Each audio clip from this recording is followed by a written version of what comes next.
No último domingo, aconteceu um dos maiores eventos, se não o maior evento que luta pela igualdade dos LGBTQI+, que é a Parada Gay. Entretanto, todo ano essa bandeira tem que bater de frente com um sistema antigo, totalmente hierarquizado e com valores e princípios que vêm de contramão com o movimento. Então vamos refletir nesse vídeo como era a vida dos homossexuais na antiguidade e como que a ética judaica cristã vê todo esse movimento e como ela lidava com esse assunto ao longo dos séculos. Então desde já, deixem aí o like, compartilha e comentem sobre esse assunto que é sempre atual. O homossexualismo não é um tema de agora, muito pelo contrário, já encontramos essa prática desde as eras muito antigas, inclusive na destruição de Sodoma e Gomorra, onde que o ato do homossexualismo já era praticado naquela sociedade. Entretanto, não sabemos se de fato essas duas cidades existiram na realidade e os acontecimentos que a envolvem aconteciam de forma que é narrado na Bíblia. Mas podemos afirmar que mesmo que não tenha existido Sodoma e Gomorra, a prática do homossexualismo, seja ela entre casal ou como uma forma de ritual religioso, já existia na antiguidade.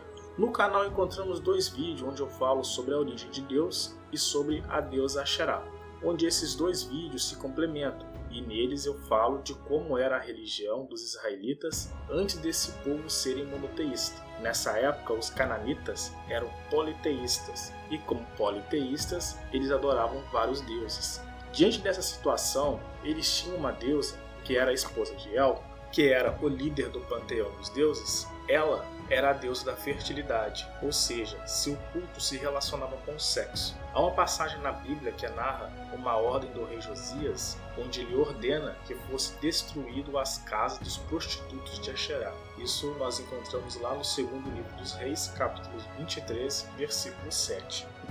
Pois bem, em relação a essa passagem dos prostitutos de Asherá, hoje sabemos que o culto a essa divindade girava em torno da relação sexual, ou seja, para se atingir o sagrado era necessário ter relação sexual com as sacerdotisas das deusas. E claro que muitos dos casos envolvia a relação homoafetiva. Então, até aqui podemos ver que os antepassados dos judeus cristãos, isso por volta do ano 1000 a.C., na época do politeísmo, uma forma de se cultuar a divindade Asherá era por meio do sexo. Indo para o mundo clássico, o greco-romano, essa prática já não era um problema, porque na cultura grega, por exemplo, era comum que mestres que eram os responsáveis por ensinar e educar os jovens cometia a relação homoafetiva.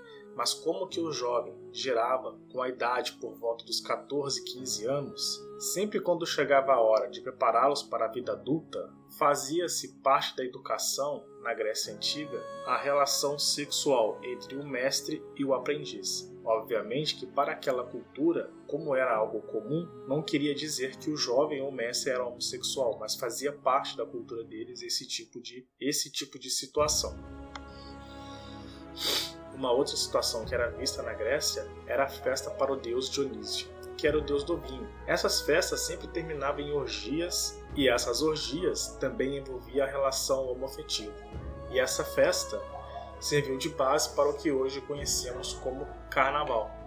A cultura romana absorveu muita coisa dos gregos. A festa de Dionísio, por exemplo, no Império Romano, era do deus Baco, e até chegou a ser proibido em 186 a.C. em Roma. Um decreto do Senado romano proibiu as bacanais, que era o nome dado às festas em prol do deus Baco. Mas não foi respeitado esse decreto, sendo porque essas festas traziam muitas perturbações públicas para o Império. E foi no meio disso tudo que a religião judaica esteve. Nessa época já eram os judeus do Segundo Templo, que são os judeus que escreveram o Antigo Testamento. E todos os seus valores éticos surgem nesse contexto pagão, e isso chegou no cristianismo, principalmente numa pessoa que foi extremamente importante na difusão do cristianismo, que foi Paulo de Tarso.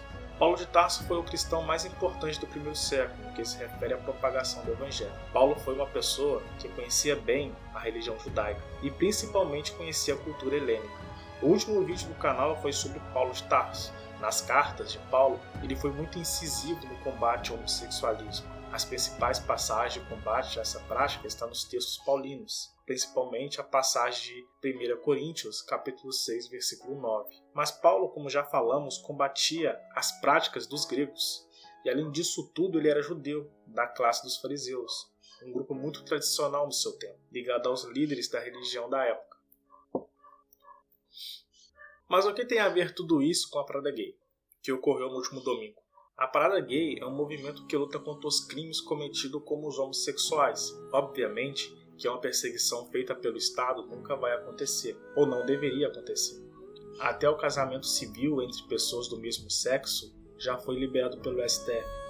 Mas quando nós olhamos para a sociedade no geral, as críticas feitas na maior parte pelo movimento vai para as pessoas que são religiosas, ou seja, pessoas com valores judaico-cristãos, que, como vimos, têm sua origem de combate contra esta prática de religião amorosa ou homoafetiva. Agora a pergunta que fica é possível adquirir ou aceitar a relação homoafetiva dentro de uma igreja? A resposta do ponto de vista bíblico é um não, porque claramente você estaria indo contra os textos.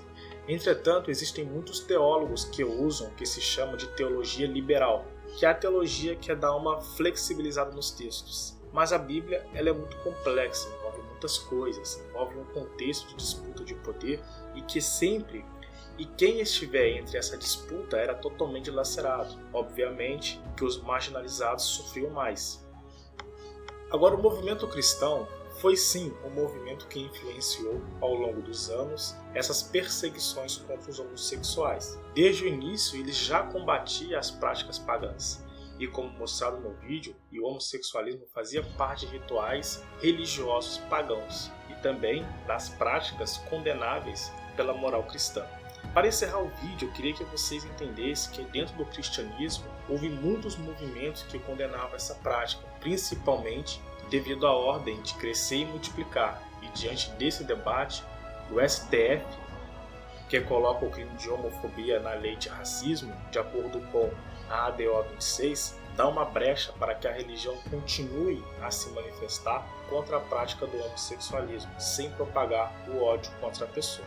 Então é isso, pessoal. É apenas uma breve introdução sobre esse tema. Eu gostaria de trazer mais vezes esse tema para o vídeo e vou trazer mais vezes esse tema para o canal, mas nos meus próximos vídeos serão bem mais aprofundados. E eu espero que vocês tenham gostado. Curtem o canal, curtem o vídeo, deixem um like, compartilhem com seus amigos, ajudem o canal a crescer e com certeza a gente vai poder aí ajudar as pessoas a entender mais esse conceito de cristianismo judaico e como isso vem sendo aplicado ao longo dos anos, tá ok? Até mais então, abraço e fui!